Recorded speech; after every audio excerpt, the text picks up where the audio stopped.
Yo, what happened to Bayface Aaron? Also, why does Mikasa have the App Store logo mark on her wrist?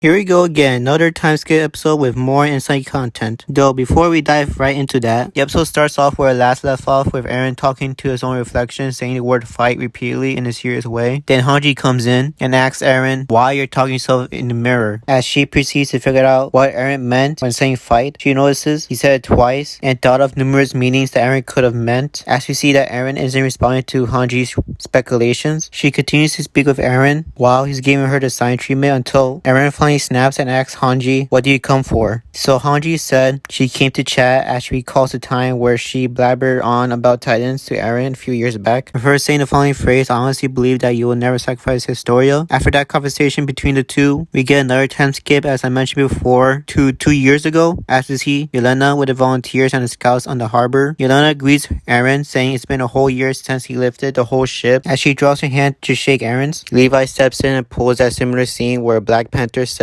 we don't do that here approach on Yelena, while stating you're lucky to see his face. Despite that, Yelena calls this a joyous day as Paradise Island will welcome their first outside visitor, and they should call Hizuru with their special envoy, Azuma Btw. And it turns out she's that same Asian lady from a few episodes back, the same woman who Udo spilled wine on her in Willie's party. Once they all got inside the meeting area, Azuma B2 presented a cloth with a family crest that looks like the Apple app logo and asked Mikasa, do you recognize this family crest? As both Mikasa and Eren recognized it, Mikasa was hesitant to show her secret to them until Eren convinced Mikasa to show her secret, and so she unwrapped her armband, showing them the same crest symbol from the cloth. Then Mikasa states that before her mother died, she passed that symbol down to her, and Mikasa's mother said she should pass it on to her own child one day. And so Azuma B2 was shocked and glad to hear Mikasa's mother's admiration as she tells a brief story from a century ago that a shogun had a son who will often visit Paradise Island. However, after the Great Titan War, the nation of Hizuru was in disarray, and so the son of the shogun was left behind on Paradise Island, and Azuma B2 reveals that Mikasa is a lost descendant of a nation's ruler. After that bombshell, we see the officials of Paradise Island on the other side of the door speculating on the nation Hizuru's appearance, and so Pixies joins in the conversation, states that one thing is for certain, and that the sea has joined us to the world, but we're just a child learning to walk. As he walked towards the doors, saying we should just listen to what they had to say as the doors finally opened. Once the doors opened and everyone were going inside, Historia approached Mikasa and asked her why she only showed that symbol to Eren, and as Mikasa doesn't know how to respond to that, Eren steps in and says to Historia that she's in a happy mood, and Historia smiles at Eren that her and Mikasa were both born with a heavy burden to bear as she gives Mikasa a little knock at her stomach, saying there's nobody else I'll rely on, with a smile on her face, alongside of a shot where we see Eren himself smiling.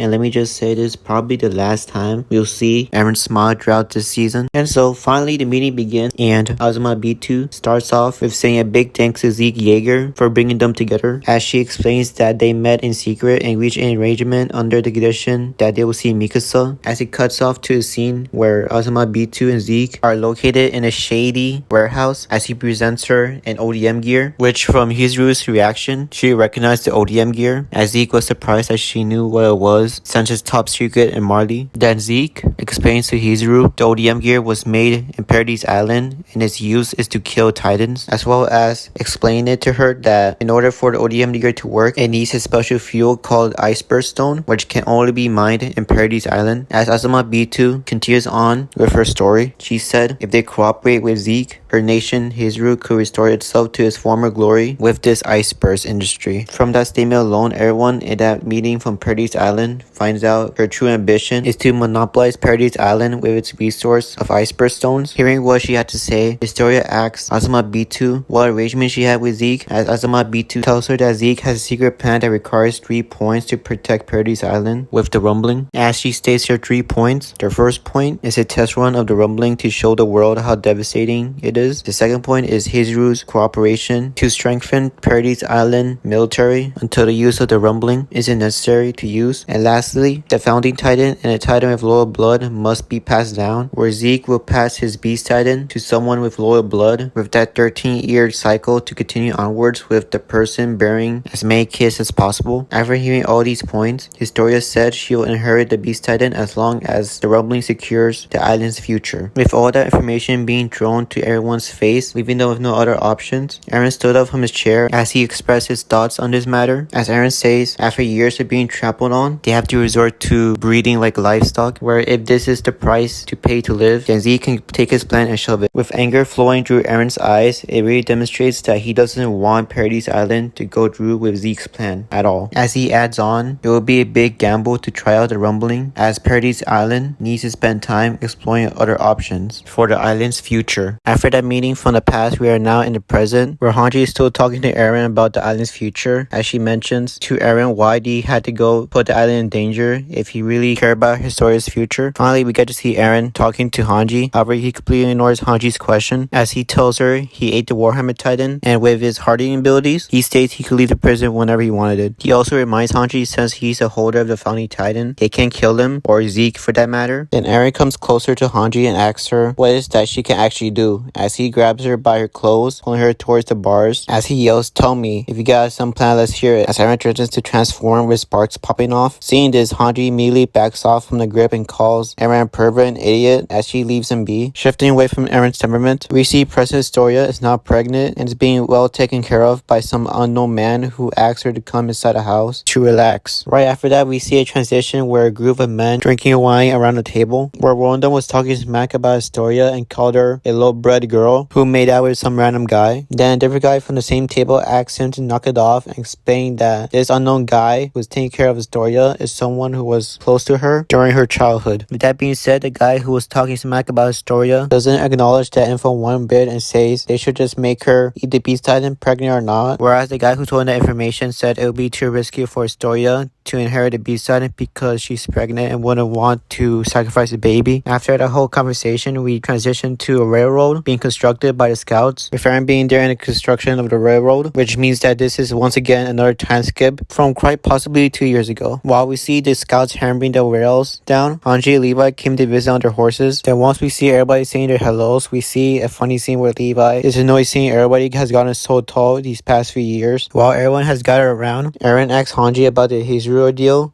and she says it's no good as they can't reach an agreement with Hizuru, as they wanted to monopolize Paradise and won't help them trade with other nations. Hearing this, Aaron is disappointed as they might have to rely on the rumbling and sacrifice Historia for Paradise Island's sake. And then Armin steps in and says, as the whole world, as the overseas call them devils, without knowing their intentions of having peace, while the world doesn't want to have peace at all with them. Then Mikasa said they won't trust us because the world doesn't know us. And so Hanji agrees with what Mikasa said and decides why not meet them if they don't understand us, and she's implying they should go overseas over there in Marley to see what's going on over there and see if there's any hope for peace at all between them. After a long day, the sun sets and the scouts talked about Hanji's plan to infiltrate Marley. Aaron brought out that he has over 5 years left and states we have to decide who will inherit his titan. The first person spoke up was Mikasa, as she said she'll do it. Then Jean said no, since they didn't know what Ackerman is and it could hurt their relationship with Hizuru if Mikasa inherits the titan. So that being said, he claims he'll take responsibility and inherit Aaron's titan. However, Connie thinks that's not a good idea for John, as he believes that he should aim to be a regiment leader. So Connie says he should inherit Aaron's titan. Then Sasha jumps in and said it's a terrible idea to have an idiot like Connie take the important job to inherit the titan, as she says that she'll inherit Aaron's titan. While everybody has spoke their opinions, Aaron decides that his titan won't go to any one of them, as he says that they're all the most important people to him and wants them to live long lives. So soon after that time skip scene, we're once again back to the present at nighttime. We see Aaron's friends are in a room sitting together, while Jean said out loud he couldn't believe that Pixies took the volunteers captive. As Armin says, since Scout Regiment and the volunteers were so close, they didn't have a clue of what happened. As Jean agrees with what Armin has said, as Pixies didn't have much of a choice given the situation they're in, especially now that Aaron all of a sudden is now on board Zeke's plan. Then from the background, Connie's looking out through the window and asks everybody in the room if that was the same Aaron from before, since Aaron decided to side with Zeke over them. As Mikasa asks him, if so, now what? Connie responded to her that we should be prepared to cut him down, as Mikasa cuts him off and says she won't let that happen. Connie turns around with disgust written over his face, hearing that Mikasa was side of Aaron, though Mikasa believes Aaron is acting strangely because he mentioned his friends are important to him, so it's best for them to stay away from his plan with Zeke. However, Jean disagrees with Mikasa, as he mentions that yeah, old Aaron will keep you off the front lines. However, he made Armin Armin destroyed the port, had Mikasa to join the combat with him, and putting his friends in danger. Mikasa disagrees, saying Eren believes in them to fight alongside him through the dangers. After going back and forth, Connie butts in and asks Mikasa what Eren did when Sasha died. Jean, who knew what Connie was going to say, tells him to stop. Connie then told Mikasa and Armin that Eren was laughing when Sasha died, as Connie asks Mikasa why did Eren laugh and what was so funny about Sasha dying. Armin steps in and said to Connie that him, Mikasa, and Eren will talk about that and Zeke's plan, though Jean believes that won't do any good if Eren shares the same goals as Zeke. So after that discussion between them, it transitions to wine being poured as Levi and other scouts are watching over Zeke in the woods as the episode ends there. Alrighty then, there was a handful of time skips going on this episode, but not as much as the last episode. Even so, I'm glad to see more information and scenes of the scouts being together and living through the grim reality of Paradise Island. We know that Eren is planning something big with Zeke, and I can't wait to see what will happen next in the upcoming episode on the build-up of Eren and his character. With that being said, I hope you enjoyed this video, and if you do, please give this video a like and consider subscribing to my channel, and see y'all next time on the next video. Peace.